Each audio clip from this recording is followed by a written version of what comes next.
Hello there, it's Juliana Michaels, and I have a little secret to share. Sometimes I reuse previous card designs as the inspiration to create a new card, and you can too. You really don't have to reinvent the wheel every time when it comes to your card designs. You can always take a layout design that you really like and do it again with different stamps and colors to create something fresh and new. And that's exactly what I'm going to share with you in this video. As always, feel free to use any supplies that you already own. However, if you're interested in the specific products I'm using, you can find the supply list with links in the description box below. Click on the word more to see more. And when you shop through those links, you're supporting me at no extra cost to you, and I really appreciate that so very much.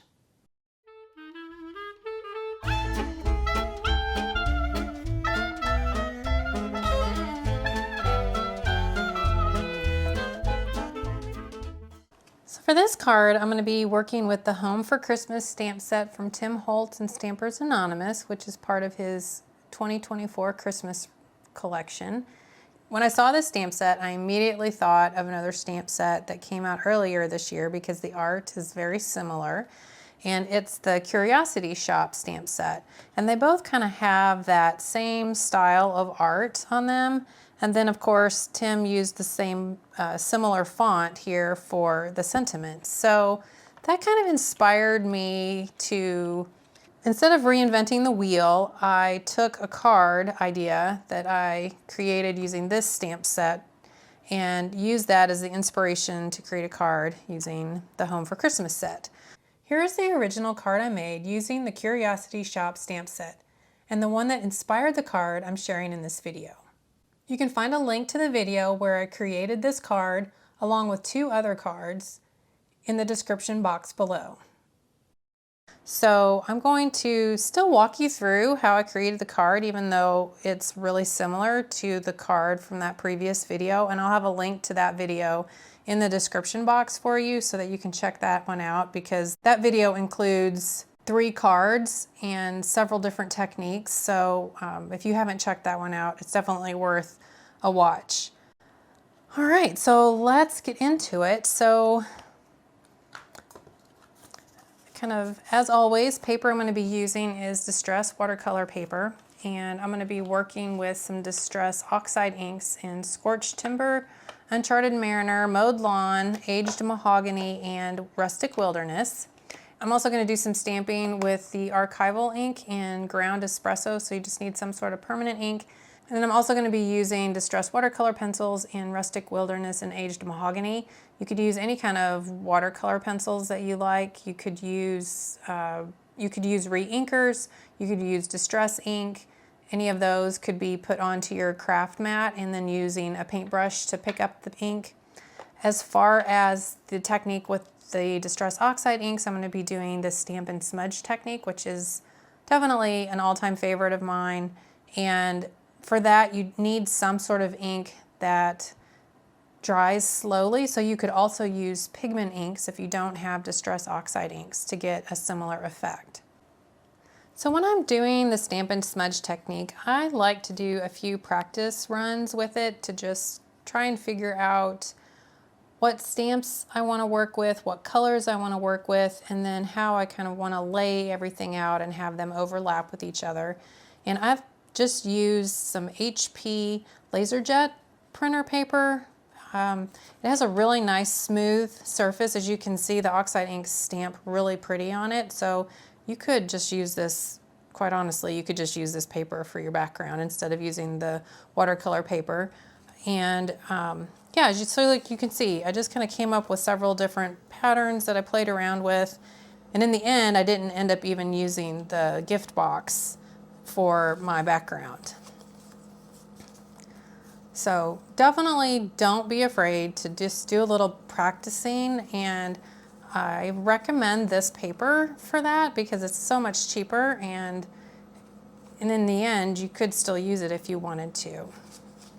So I ended up using the little stocking and the branch, the holly, the little pine cone, and then one of the sentiments here. And when I'm working on the creating these kind of backgrounds, I really like to kind of just get all my colors sorted out, picked out which ones I want to work with, and then I try to figure out which image I want to stamp with which color. And a lot of times will just kind of, you know, practice with this, but I ended up doing the stocking with the aged mahogany, and then the pine branch with rustic wilderness. Got the little holly with the mowed lawn, scorched timber. I'm using the pine cone, and believe in the magic with the Uncharted mariner. And then the other thing I like to do is I like to work on a piece of printer paper because a lot of times I'm stamping off of the background paper, and then when that gets onto your craft mat or glass mat, whatever kind of, if you're working on a non-porous surface, then you've got ink that could potentially get smeared onto your background where you might not want it, or get onto your hands, and then you get it onto the paper. And so by doing it on this paper, it kind of dries a little quicker, and then I don't have so much of a mess that I have to worry about. The other thing too, when I'm doing this, I also really like to use a stamping block because I'm stamping an image multiple times. That just helps me stamp the image easier, but you could also do this in a stamping platform if you wanted. And then the other thing you're going to need is a paper towel, but you can just kind of have that to the side, but just want a clean cloth or paper towel for this that's dry, nothing wet. And so because I'm doing a horizontal background design, I'm just gonna start playing here. And what I'm doing is I actually have one of the backgrounds that I made, this one here, and I'm kind of using that as a reference to help me with stamping this final pattern here. So I'm just going to stamp that onto the background, and then we can kind of re-ink that and stamp again.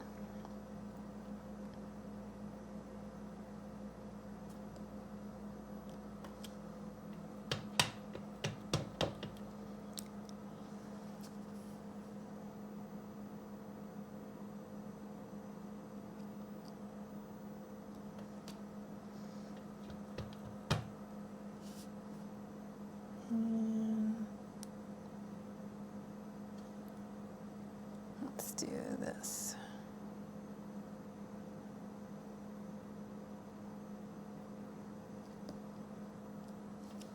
There you go. And so you can see this might smear a little bit on there, but it's not nearly as bad as it would be if you were working right onto the craft glass mat here. So now we're just going to continue that process. And as you can see with that first image, I kind of stamped it and kind of spread that red. Kind of like to think of it as spreading a color, an image around the paper so that it's kind of repeating and giving you a reason to like kind of keep your eye moving around the page. So now we're going to stamp with the Rustic Wilderness, and just kind of do that same thing here.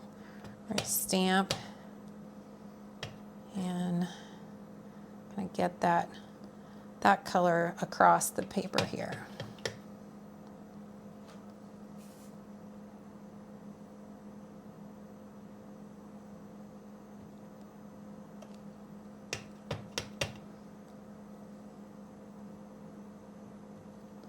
And I'm going to be creating an embellishment that goes here in the center, so I'm not super worried about filling this in the middle, but I do want to have enough of the colors kind of peeking out so that the design or the pattern looks like it's continuing across the whole background.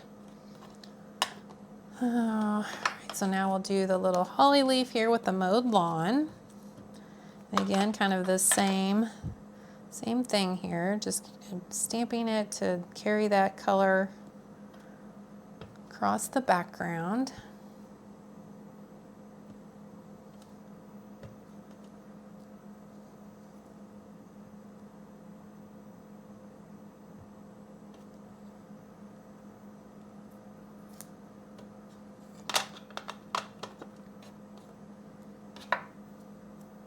And now we're going to do the same thing with the pine cone with the scorched timber.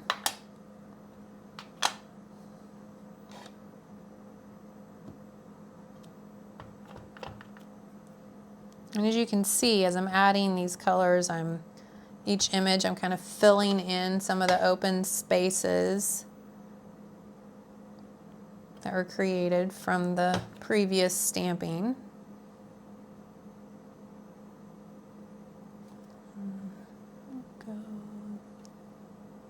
Yeah, let's go that way. There we go.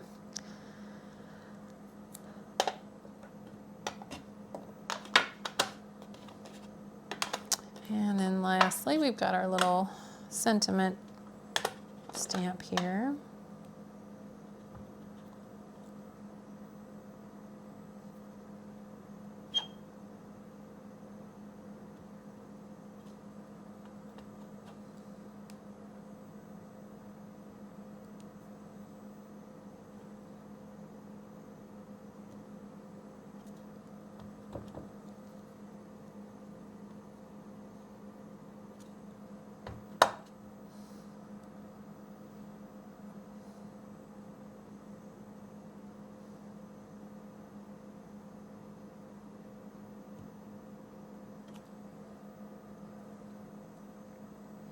And, you know, if you feel like, oh, I want more of something somewhere, you can always stamp another, you know, a little bit. Like if you wanted more of the blue over here, you could stamp that, and even like maybe just stamp it off the background. So just don't be afraid to kind of play around and see how it's going to look. And, you know, if you're going to like this here, I feel like there's a little bit too much open space there. So I think what I'm going to come back and do is stamp this little holly leaf into that section. We'll just kind of turn it here, fill that in, and there we go. So there is a look at our background. And now, if you want to do the smudge portion of this, you can take your paper towel and just lightly rub it over these areas to smudge the ink. Now, if you're in an area where the ink does want to dry like really fast, it's pretty humid where I live, so the ink's a little slower with drying. You could do this smudging after each time you stamp. And if you feel like when you're smudging that the image is just really getting really muddy and you're losing all the detail, you can also take your paper towel and kind of just dab up some of the ink so there's not as much to spread around. So just a little trick there that you can do.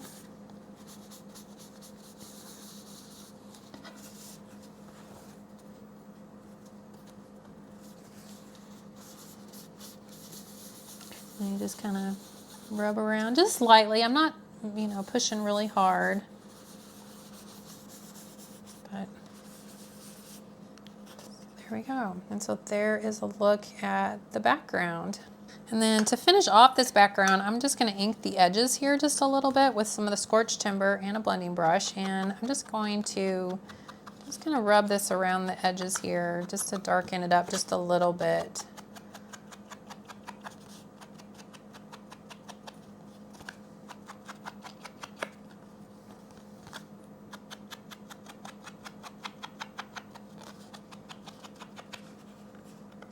And, you know, if you wanted it a little darker, you could certainly do more of like a blending off the craft mat here and kind of pulling the ink onto the paper. And that'll make it a little bit darker and get that brown a little further onto the image. So kind of give you more of a little, like a vignette style to it. Now we're going to create the embellishment for the card, and for that I am going to use my stamping platform. And again, I've got another piece of distressed watercolor cardstock, and for this part I do recommend using some watercolor cardstock if you're going to do the coloring like I'm going to do here.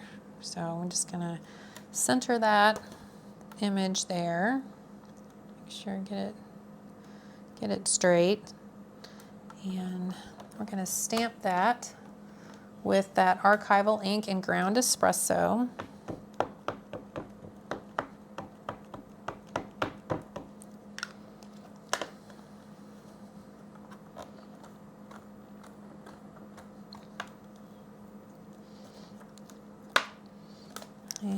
Then I'm going to leave this in my stamping platform, and I'm going to use a water brush to apply some watercolor to the paper here, and I'm just going to use the kind of get the brush flowing and then pull some of that pigment off of the brush, and then I can use that to just add color to the image here. And I'm going kind of just a little bit boring, I guess, with the coloring. You could certainly, you know, if you're a colorist, really, you know, add in other colors to, you know, make the glass and the, you know, maybe a silver bumper and do the headlight and all that. But I just decided to kind of go with the kind of just simple watercolor wash across the whole thing.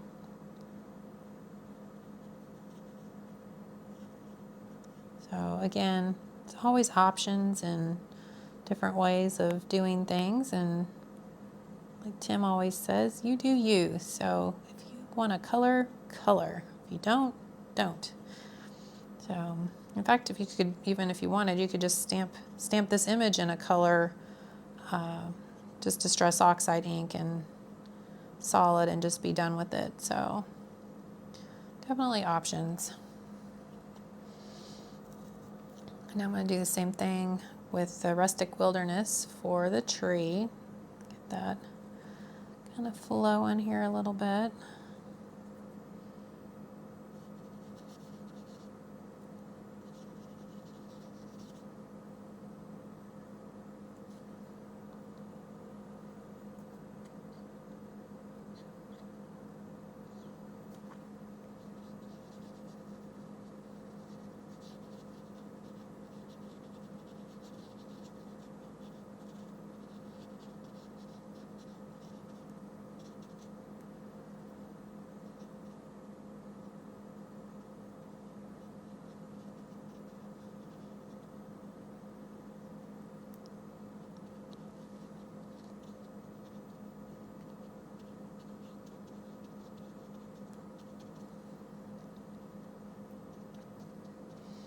Okay, now I'm going to take my heat tool and just give this a little bit of a dry. And then I'm going to add a little more color once that layer there is dry. And if you do the drying in your stamping platform, it's not going to hurt anything. But you just don't want to hold it in one spot for very long. You want to keep it moving. And of course, you don't want to be touching the magnets after you do the heat, because they're going to be a little bit warm. So you don't want to burn yourself. So just be careful.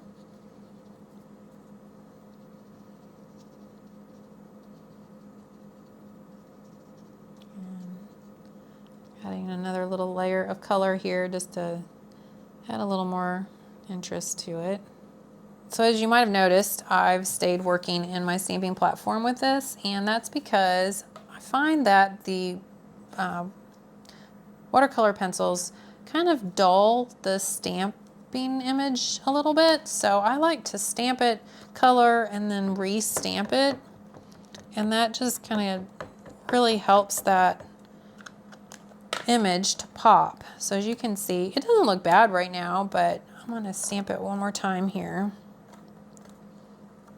And you can see how it just brings out the design a little bit more and adds a little more depth and detail to it.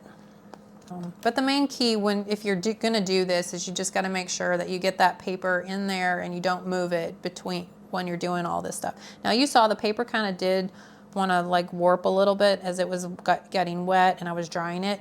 That is usually not going to impact your restamping. So if it doesn't line up when you've restamped, because this happens to me every now and then, it's because I just didn't get it in the corner here real tight, and then I moved it, and so start over again. It's not going to be the end of the world though. All right, so then once you have your coloring completed, then you're just going to trim this down to size, and then it's ready to create like a little matte layer for added interest and then add to the front of the card. So So then to finish off the embellishment, I just inked the edges like I did on the background with a little bit of the Scorched Timber Distress Oxide ink. And then what I did is I took a die. This is the stacked postage die set that's retired, but you probably have something that you could use in your stash. And I cut a piece of that from some white cardstock, and I'm going to mat that behind my embellishment piece here. And then I also have another piece of white cardstock that I've cut to 4 1/4 by 5 1/2 inches, and this is trimmed down to 4 by 5 1/4 inches. If you know you're going to mat your background, I would recommend cutting it down before you do the stamping so that you're not cutting off something that maybe you don't want to be cutting off. So just something to think about. But if you don't want to mat it and kind of take that step out of this, then, you know, cut your paper to the whatever size you like for your card background. So now I'm just going to create some custom colored cardstock using the Distress Oxide ink here and a blending brush, and I'm just blending that around this outer edge here on this white cardstock. It's just a smooth Nina Classic cardstock, so any kind of white cardstock that you're comfortable using with your Oxide inks, if you're using Oxide inks.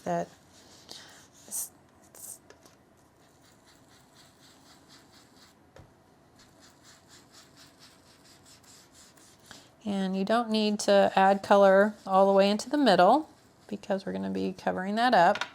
And so then that will be layered onto that.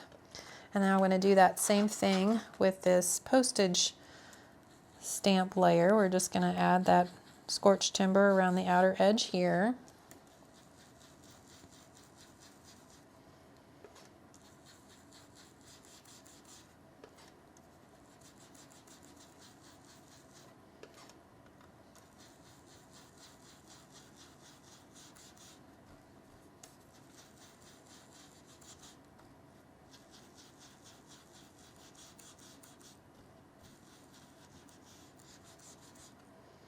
There we go. And then, then you'll just adhere these layers together and then adhere that to the front of the card. You could use a little bit of some foam adhesive to pop this up and give it a little dimension if you like, and then your card is finished.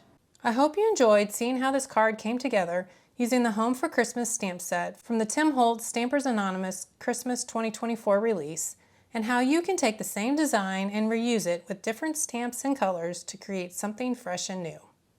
Thanks so much for watching.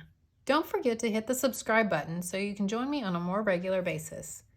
Hit the like if you enjoyed this video, and if you want to join me on my other social media platforms, you can find the links to those in the description box below. Also, feel free to leave me a comment if you have any questions or if there's something you'd love to share with me and our community. I'll see you in the comments below and in the next video. Until next time, stay crafty, my friend.